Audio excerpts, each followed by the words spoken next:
기준금리가 인상이 끝이라. 예. 그래도 대출금리는 올라간다는 뜻이겠죠. 그러면 일단 기준금리가 인상이 끝이라. 왜 이런 말이 나올까? 이것을 먼저 보시죠. 국채금리가 지금 굉장히 빨리 올라가잖아요. 예. 지금처럼 국채금리가 많이 올라가면요. 예를 들어서 미국 10년물 국채금리가 5%가 되잖아요. 그러면 적어도 말입니다. 경제성장률이 감소하는 폭이 0.6%포인트가 된다고 도이치방크가 발표를 했습니다. 0.6%포인트가 떨어진다고요. 경제성장률이 0.6%포인트가 떨어진다. 이러면 여러분 일반적으로 기준금리를 0.25%포인트를 올리면 경제성장률이 0.2%포인트가 떨어진다 하거든요. 예, 그러면 0.6%포인트가 떨어진다는 것은 0.25%씩 금리를 3번 올린 효과다. 이렇게 분석할 수 있을까요? 네, 그렇습니다. 충분히 그렇게 분석할 수가 있습니다. 그만큼 말입니다. 예, 국채금리가 급등하고 폭등하면서 시장에는요 더 이상 기준금리를 올릴 필요가 없다. 이런 얘기들이 아주 바닥하게 퍼져 있습니다. 당장 말입니다. 지금 미국에서는 연방준비제도 이사회가 열리고 있잖아요.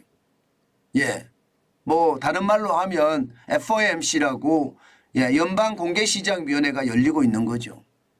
연방공개시장위원회에서는 10월 31일, 11월 1일이에요. 그 나라 미국의 일정으로는요. 우리나라는 오늘 11월 1일이지만 지금 미국은 10월 31일이 이제 마감을 한 거죠. 그런 차원에서 본다면요.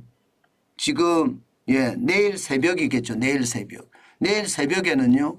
미국의 기준금리를 어떻게 할 것인가 아마 발표가 될 겁니다. 그 발표 내용은 보나 마나 동결입니다. 동결. 예. 게다가 말입니다.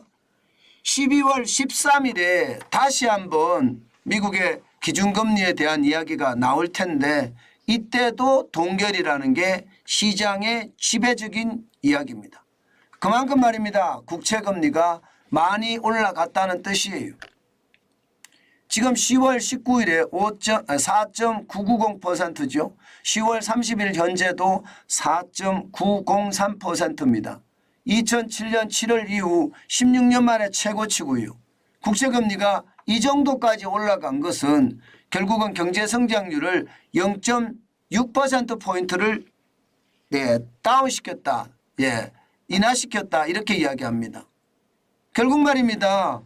예, 결국 시장은요 더 이상 예, 기준금리를 올리지 않는다. 이런 얘기가 되는 겁니다. 지금 미국의 기준금리가 5.5%죠. 그냥 5.5% 당분간 간다는 뜻이에요. 그러니까 시장은 어떻게 할까요? 시장은 환호할 수밖에요. 당연히. 시장은 떨어졌던 시장이 오히려 올라갑니다. 예, 나스닥 종합지수는 0.48%가 올랐습니다. 61.76이 올라서 12,851.24로 마감을 했습니다. 이 나스닥은 기술주 중심입니다. 여기는 아무래도 금리가 올라가면 올라갈수록 부담이 더 되기 때문에 금리를 올린다는 신호만 나오면 나스닥은 쭉 하고 빠지는 게 일반적이거든요.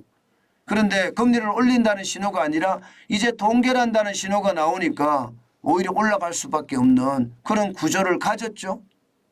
마찬가지로 S&P 500 이게 대형주 중심입니다. 0.65% 나스닥보다 더 많이 올라갔습니다. 26.98이 올라가서 4,193.80으로 마감했습니다. 이제 4,200이 눈앞에 보입니다. 4,000이 깨질지도 모르겠다. 그런 불안감이 컸었는데 오히려 말입니다. 올라가고 있습니다. 마찬가지로 블루칩 중심인 다우산업지수도 0.38% 올라갔습니다. 123.91이 올라가서 결국 33,000을 회복했습니다. 33,052.87로 마감했습니다.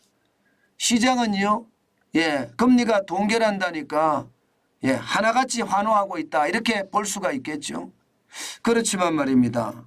금리가 동결한다고 하더라도 대출금리가 동결될 것인가 여기에 대해서는 제각각 시각을 가지고 있습니다. 일반적인 시각은요 올라간다요. 올라간다. 30년 만기 주택담보대출이라고 이야기할 수 있는 30년 모기지금리 보세요. 10월 25일 현재 7.90%입니다. 모기지 금리가 7.90%라는 건요. 돈 빌리면 난리 난다는 거예요. 물론 이 와중에서도 미국은 돈 빌려서 지금 집 산다 여기에 난리거든요. 과연 그게 맞는 건지 더 두고 봐야 될 일이지만 뭐 어느 누구든지 말입니다.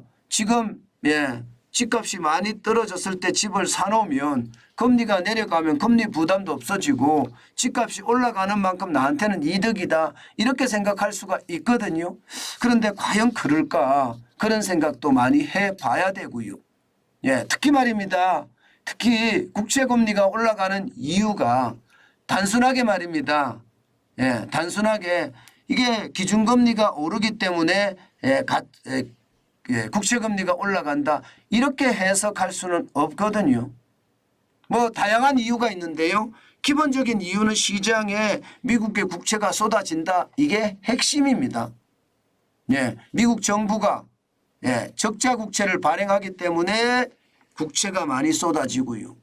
또 일본도 그렇고요. 특히 중국이 미국 국채를 굉장히 많이 시장에 내다 팔기 때문에 시장에는요. 공급이 넘쳐져서 실질적으로 채권의 금리가 올라가는 거거든요.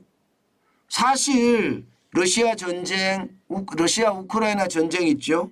이스라엘 하마스 전쟁 있죠. 전쟁이 이렇게 두 개나 수행이 될 때는요. 이게 국채금리가 안전자산에 속하기 때문에 금리가 떨어지는 게 맞아요. 왜냐? 수요가 늘어나기 때문에. 수요가 늘어나면요. 일반적으로 말입니다. 채권의 가격은 올라가고요. 금리는 떨어지는 게 일반적이거든요. 그런데 그렇지 않잖아요. 이 말은 시장에 수요보다 공급이 훨씬 많다는 이야기거든요.